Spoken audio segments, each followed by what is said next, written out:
बहुत समय पहले की बात है।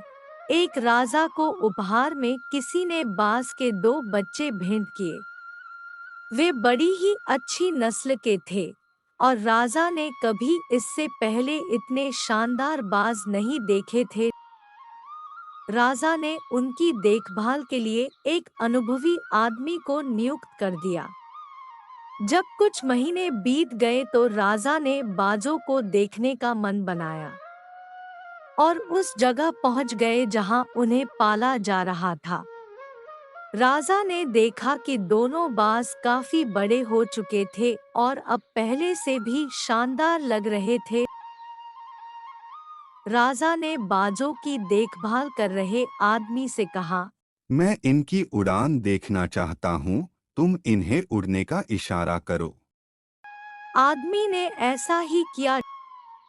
इशारा मिलते ही दोनों बाज उड़ान भरने लगे। पर जहां एक बाज आसमान की ऊंचाइयों को छू रहा था, वही दूसरा कुछ ऊपर जाकर वापस उसी डाल पर आकर बैठ गया जिससे वो उड़ा था। ये देख राजा को कुछ अजीब लगा। क्या बात है, जहाँ एक बाज इतनी अच्छी उड़ान भर रहा है, वही ये दूसरा बाज उड़ना ही नहीं चाह रहा। राजा ने सवाल किया, जी हुजूर, इस बाज के साथ शुरू से यही समस्या है, वो इस डाल को छोड़ता ही नहीं। राजा को दोनों ही बाज प्रिय थे और वो दूसरे बाज को भी उसी तरह उड़ना देखना चाहते थे। अगले दिन पूरे राज्य में ऐलान करा दिया गया कि जो व्यक्ति इस बाज को ऊंचा उड़ाने में कामयाब होगा उसे ढेरों इनाम दिया जाएगा। एक से एक विद्वान आए और बाज को उड़ाने का प्रयास करने लगे। पर हफ्तों बीत जाने के बाद भी बाज का वही हाल था। वो थोड़ा सा उड़ता और वापस डाल पर आकर बैठ जाता।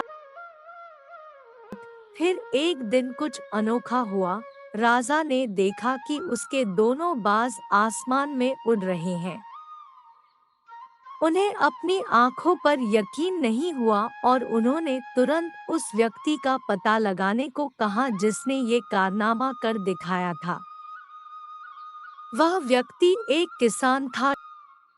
अगले दिन वह दरबार में हाजिर हुआ। उसे इनाम में स्वर्ण मुद्राएं भेंट करने के बाद राजा ने कहा, मैं तुमसे बहुत प्रसन्न हूँ, बस तुम इतना बताओ कि जो काम बड़े बड़े विद्वान नहीं कर पाए वो तुमने कैसे कर दिखाया।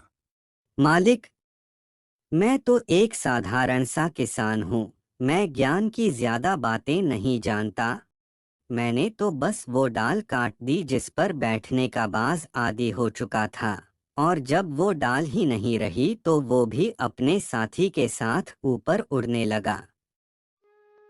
दोस्तों, हम सभी ऊंचा उड़ने के लिए ही बने हैं, लेकिन कई बार हम जो कर रहे होते हैं उसके इतने आदी हो जाते हैं कि अपनी ऊंची उड़ान भरने की, कुछ बड़ा करने की काबिलियत को भूल जाते हैं।